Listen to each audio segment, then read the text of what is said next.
Hey guys, welcome back to another one of my kit videos. I thought I'd just give you a little bit of an update on my Heresy project build. So this is the M4 pistol, stubby build, H2 is as I've kind of lovingly come to call it. So right now this has had its first game. It was pretty damn good, very happy, got lots of good hits with it. But this, even when I took it out, wasn't finished at that point. It had some kind of rough edges, which I've now smoothed out, and I'm going to talk you through those. Because obviously we've done the previous build, we've done the previous go over of it, so let's just bring you up to speed with where we are. So, kind of mock bolt catch button thing has now been replaced. I don't know if you can see it very well there, but if I hold that right the way up, oh yeah, there you go. You can just see it's not a gap there anymore. There's a small 3D printed part in there, and that has come from the amazing Carl at Badass Designs. And also, there is no hole here now. We have a charging handle blank, which fits absolutely spot on in there, because that gap was slightly annoying me. You can see the back of the gearbox, a bit annoying. So we've got a charging handle blank in there as well. So that comes from Carl at Badass Designs. Absolutely giveaway price. You know, sub £5 for those parts.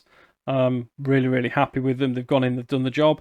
The charging handle blank here is a bit of a friction fit, so you kind of get the upper, slide it along a bit, put this down into the back, and then you slide them, and it's just like nudge, whack. Put the pin in, job done. The mock bolt covery thing, I've just dabbed a little bit of super glue just at this end just to keep it right. You could, you know, drill through and put the pin in, but effort, super glue's fine. It's not going anywhere. It's glued into the receiver, so fine. Trigger's always been black.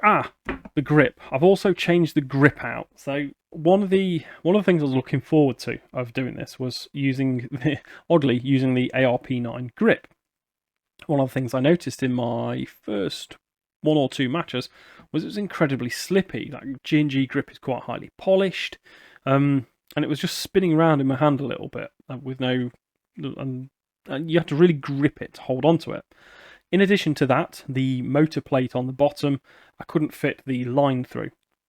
So I've had a bit of a hunt round. Yes, you could get some 3D printed ones.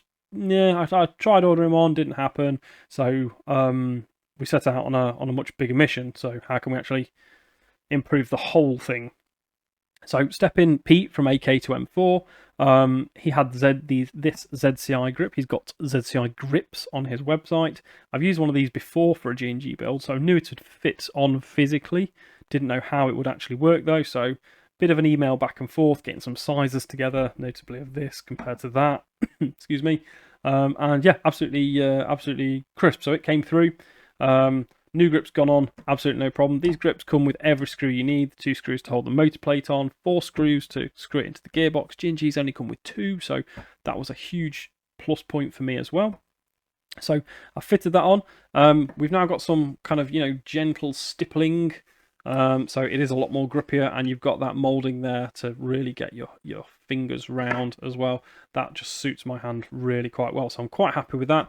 Yes, it's a slightly more tactical look than the Speedy Boy machine pistol I kind of wanted to build, but quite like that. And then a little bit of protection for my line on the bottom there. Now this is the standard ZCI motor plate. I've not drilled this one at all. All I've done is take the adjustment screw for the motor out of the bottom, and the line went straight through. This is one of the high pressure airsoft grip lines that they do with the braiding on it. So absolutely fantastic there as well.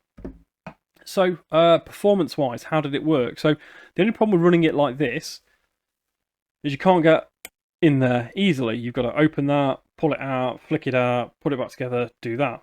Fine, until I put that in. It then becomes a bit of a mission to put together. So I'm not decided yet on whether I'm going to whip the rail off, flip the spring, or whether I'm just going to leave that open, set the hop next time I'm out, and then just hope for the best. Probably going to be that approach, less faffing about.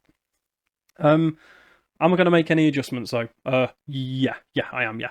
So at the moment we've got the G&G hop unit with the G&G blue running with my PDI 140mm barrel. PDI barrel, as you can see, just comes to the end of that flash hider. If I just turn it slightly sideways, there you go. You can just see it just comes to the end of that flash hider. That's a very specific size for an ARP, especially the ARP9. So I kind of want to. I'm going to retain that. Excuse me.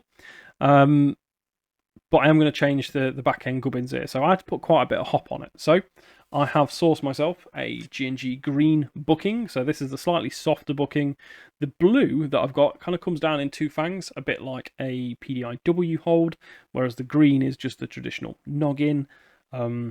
These just get rave reviews. I've not actually ran one in a game before, so should be good. And then to get rid of the clickiness of the hop, I have gone for my tried and trusted ZCI plastic rotary hop up. These things just fit in G&Gs. They fit incredibly well. Never had a problem with them, especially on these SR series uppers. So I've got absolutely no issues in putting that in. I know it'll seal well with the Kythera. So yeah, we've got some changes to do. We're probably going to do those changes on camera, maybe in a couple of weeks or so, as we start sifting through some of the backed up video I've got. So please do stay tuned to that. Otherwise, if you've got any questions about my cheeky little M4 pistol, please feel free to drop them in the comments box. Hit this like button somewhere down there. Let me know if you there's a like button somewhere down there. And yeah, please do feel free to join me on my YouTubing journey. If not, I will see you out on the field. Thank you very much, and I will catch you in the next one.